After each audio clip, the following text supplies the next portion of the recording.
nowadays I get a lot of questions about pornography. And the discussion around pornography is always related to the discussion around masturbation. But let's just talk about pornography for a moment in this context of these primitive drives and these circuits within the hypothalamus, which we were all born with, that clearly some of them are devoted to our progression as a species through reproduction. Zero question about that. Sexual behavior being linked to reproduction. Not always, but certainly. We can all agree on that. It's a necessary precondition. I hope we can still all agree on that. But last time I checked, that's still true. A sperm and an egg met someplace in some context to create all of us. Okay? We're still grounded in that. Pornography is something that I hear quite a lot from typically young males, but sometimes young females or even older females who say that they can see themselves trying to resist the desire to go look at it. And it almost doesn't feel like a desire anymore. They're sort of just in a kind of a compulsion that is almost unconscious, but they're just aware of the fact that they're— like an eating disorder. Like an eating disorder. They're doing it, they know they shouldn't be doing it, and they can't help themselves. And we could think about two ways to attack this if one believes it's a real concern, and they certainly do, so I do. I would be open if I had or do. Pornography has not been my thing, and I don't struggle with it. But when I hear from these people, it's so clear that they're asking, is it the prevalence of pornography out there? Or is it something really broken in them? Like, are they broken? But I don't know that I would say, after having the discussion we've had thus far, that they're broken. It seems to me that it's like as you said, it's the manifestation of one part of their, it's one personality within them. Well, and it's been compulsively rewarded. So, you know, when you see yourself moving towards the culmination of a desired goal, a dopamine, that's accompanied by dopamine release, okay? And so two things, you know this, but everybody who's listening might not. There's two elements to that dopamine release. One is pleasure, but the other is that the dopamine, imagine that there are circuits activated as you're acting. What the dopamine does is increase the probability that the circuits that were activated just before the positive experience happened grow. Okay, so now if you're engaged with pornography and that culminates in successful sexual satiation, which it can, that's what masturbation does, then the whole personality that's oriented toward that set of stimuli is going to come to dominate. It's very much like an addiction, except it's you know, there's been work done with generally simpler animals on these phenomena called super stimuli. I think it's stickleback fish where this was first observed. So males, I hope I get this right, but I've got it approximately right. I believe it's male sticklebacks they're very aggressive towards other male sticklebacks. And the reason they're aggressive is because the other male sticklebacks have a red dot on their bellies. So they don't like red dots at all. And so you can really enrage a stickleback with a red dot. And if you use a red dot that's a little bigger and a little brighter than the typical red dot, you get a super stimulus. It's virtually irresistible to the stickleback. And it's weird because the maximal activation is produced by a stimulus that they wouldn't see in nature. It slightly exceeds, that's exactly what pornography does. It's a super stimulus, right? And it's not surprising that young males in particular are susceptible to that because male sexuality in human beings is very visually oriented. Very. And a lot of our brain is visual, way more than virtually every other animal, certainly every other primate and every other mammal. And so we have a situation where any 13-year-old boy can see more hyper-attractive, super-stimulus women in one day than the most successful man who ever lived 100 years ago would have ever seen in his whole life. Yeah, well, that's like an evolutionary, radical ecological transformation. And it's worse because it's easily accessible, so it takes no work, right? So not only is it a super stimulus, it's one that's at hand, so to speak. And the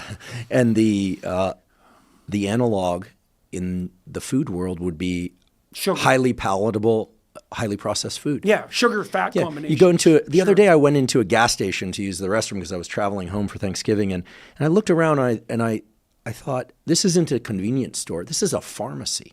Right. Everything that had chocolate also seemed to have caffeine and color. Every drink seemed to combine not just sugar, but also caffeine and some other things that would provide stimulants. Then you've got nicotine Energy drinks, and these things on their own aren't necessarily bad. Any one of these one elements in low enough doses, in frequent use, et cetera. But maybe sugar being the one that clearly I think deserves deeper investigation, right? But it just occurred to me that much different than difference between manufacturing sugar and manufacturing cocaine. I mean, you take something that's available in its natural form in relatively low concentrations and purify it. I mean, coca leaves, the natives used coca leaves forever as mild stimulant, didn't seem to cause them any trouble, but that's way different than cocaine, right? And sugar has arguably the same pathological properties. Well, I didn't think we were going to go here, but I think it's extremely appropriate and important that we do. So I know that you followed what is essentially an elimination diet for a number of years. You eat meat, right? I eat meat, vegetables, fruit, and some starches, unrefined starches. In any event, one thing that I think is absolutely clear from following a clean diet, so to speak, of any kind, but let's say of the sort that you follow or I follow, is that you very soon learn the relationship between taste of the food, volume of the food, macronutrient, so protein, fat, or carbohydrate content, micronutrients, and satiation, which is, if you think about it, it's sort of like a big plate of broccoli or a big steak or something. The brain learns and the hypothalamus learns the association between the taste, the caloric content, what else is in there, and satiation. If you think about highly processed food or even combinations of multiple ingredients, that's absolutely impossible to do. The brain can't parse what are the various things in here and how do they relate to my feelings of satisfaction. It's the difference between a super drug and what I believe are the elements that were Explain why you think that link about satiation can't be learned in the case of these processed foods. Yeah, because in the context of these processed foods, they're activating multiple neuron systems in the hypothalamus and gut. We know that the gut has neurons that can respond to sugar, fatty acids, and amino acid content. And there's this prominent theory that one of the main reasons we eat is to forage for amino acids, that we'll eat until we get enough of the essential amino acids. And we correlate that with taste, but that the gut has neurons, where we know the gut has neurons that signal through the vagus up through a little relay called the nodose ganglion, if you want to look at it, fun name, and then up to the dopaminergic centers of the brain, which make us, when we eat something that has a high essential amino acid content, like a steak, like a really tasty steak, the neurons in the gut, in a way that is independent of taste, are signaling to the brain, I'm getting essential amino acids. You should eat more of this thing. If those, let's just say a small fraction of those amino acids that are present in a candy bar or in a package of Skittles, which I'm guessing there's very few of them, if any, you're going to continue to forage for food because those neurons will also respond to sugar. Basically, it will keep you eating until you get enough of those amino acids. In other words, there are two parallel tracks, one within our taste system. Multiple pathways to satiation. Right, they're totally right. Multiple pathways to satiation, one dependent on taste, one dependent on actual nutrient content. The mouth can only learn taste association. The mouth can't actually learn nutrient content. The gut knows nutrient content. The problem is you take a food that is low in a micronutrient or macronutrient or essential amino acids or essential fatty acids. After all, there are no essential carbohydrates. There are only essential amino acids and essential fatty acids. Right. And it will keep you eating, and it will keep the appetite system revving until you get enough of those. Now, here's the issue. If you've ever done this, it's probably been empty calories. Empty calories. Yeah. But so in some ways, this again is an analog to the whole discussion around pornography, masturbation, and reproduction, right? I'm not saying that reproduction is the be-all, end-all of sexual activity, but in the evolutionary sense, it absolutely is, right? There's no question about that. There's no moral judgment there. That's just the reality. So the situation with food is the following. If we are eating without any gut level understanding of what's coming in, we will keep eating. If you, let me give an example. You probably haven't done this experiment in a while, but if you've ever just had, ribeye steak or two, it's pretty satiating. Maybe you also have a salad if you're me, or some broccoli or something like that.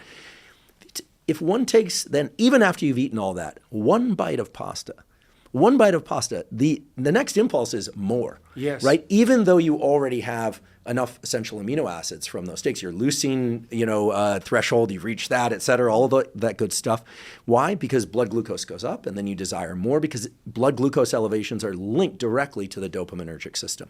So what I'm basically trying to say here is that I do think that there are elements to our food, modern food, if you will. It seems like it's anything but modern in the sense that it's worse for us than the more primitive foods, but highly processed foods, pornography, any drug that spikes dopamine dramatically, like methamphetamine, for instance, any behavior that spikes dopamine dramatically, that very quickly hijacks these circuits. And to me, the way to teach those circuits a calmer, more prudent version of themselves, right, to enter a different hypothalamic activation pattern, is to start breaking the things down into their essential elements, right, about the motivation, the pleasure, et cetera, to tamp all that down. I mean, we know that for pornography, if the pornography is very extreme, then less extreme pornography doesn't seem to work. Well, that's because there's also a novelty kick in dopaminergic striving, right? I mean, so with any basic appetitive pleasure, there's a dopaminergic kick. But with any novelty, there's also a dopaminergic kick. So there's an optimized threshold for novelty and appetitive striving that plays out in pornography. So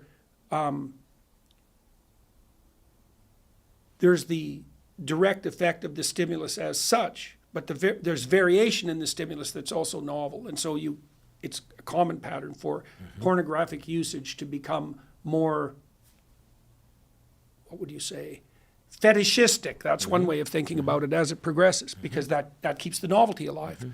Right. That's very dangerous. That's a very dangerous development. Right, and I would venture in a very different domain that if you were to eat your steak slathered in barbecue sauce for a couple of weeks, going back to the way that you eat them now, which, by the way, this is a great opportunity to educate people about something that you taught me when we had dinner last, which is that if you're going to order a steak, order a Pittsburgh char.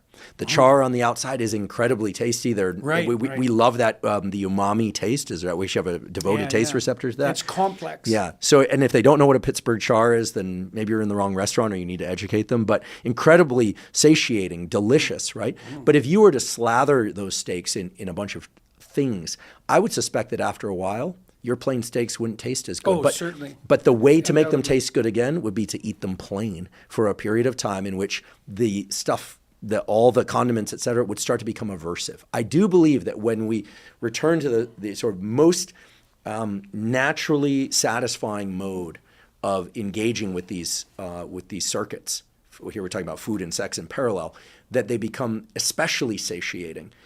And I think that, in hearing from all these people that are addicted to pornography, and they're not addicted like it's telling me they love it and they can't stop. They're telling me it's no longer working for them, that there's this diminishment in the amount of dopamine that they're getting over time, and they feel trapped within it, and they have no sense whatsoever because they haven't been socialized to go out and find a real relationship, a real sexual relationship or a relationship of any kind.